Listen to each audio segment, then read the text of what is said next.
So here's a full or longer review of Mission Impossible: The Final Reckoning. This is the 8th Mission Impossible film, and it looks like the quality and the impressiveness of the franchise is still there, it doesn't drop. But there's something missing. A dominant theme in this movie is something that Mission Impossible films are not about. And I'll talk about it more later in the video.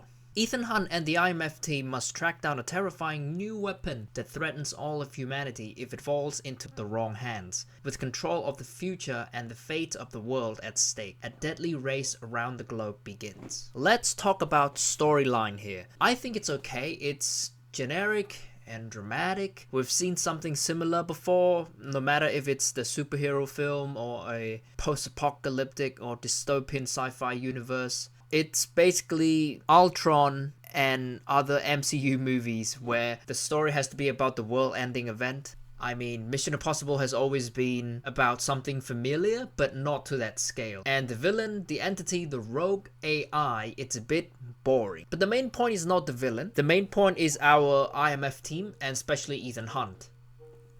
So the whole movie, they try to recap or summarize the past events that happened. So if you're a Mission Impossible fan since 1996, you'll get nostalgic feelings and a bit emotional. And to understand this movie, I recommend you to go to watch the whole series from 1996 to 2025. If not possible, at least try to watch the previous one, The Dead Reckoning Part 1. There's a lot of stuff that's tied together. They have so much time repeating common sense, or at least common sense in a movie point of view, to us, even though we don't need it.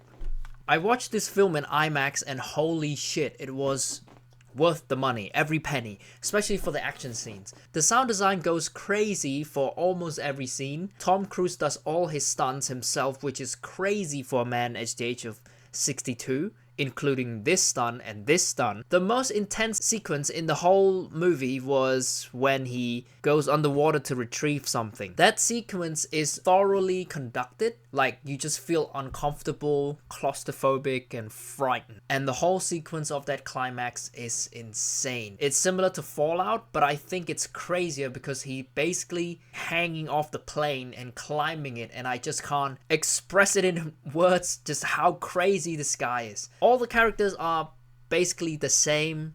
Even the new addition to the story, I still miss Ilsa Faust. Her character is so interesting. That's why I love Rogue Nation so much. I don't know why they didn't have Alana, played by Vanessa Kirby, in this one as well. They also bring the old crews back, like Kittredge, Willem Dafoe, and the others. The other scary sequence was when they display a possible scenario where AI will win and shoot all the nuclear bombs. All the nuclear bombs has their own flags and stuff.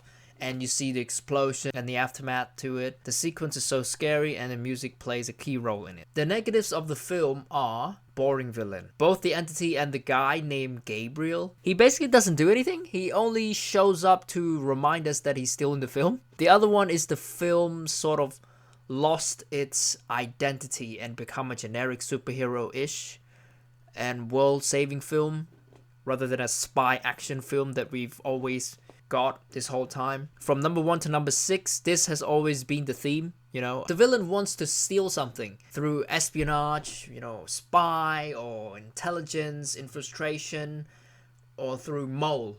And our main character tries to stop them by basically doing impossible things. Hence the title. But I think the world-saving theme starts from Fallout, where they have to disarm a bomb and stuff.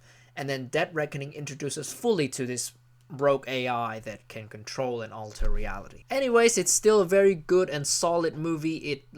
To say that it's a bad movie, you just have brain damage or something, I don't know. Because it's still a good movie, but it's a bit disappointing, just a little bit. So I'm gonna go ahead and give this movie an 8 out of 10, and we'll see you in the next one. Goodbye.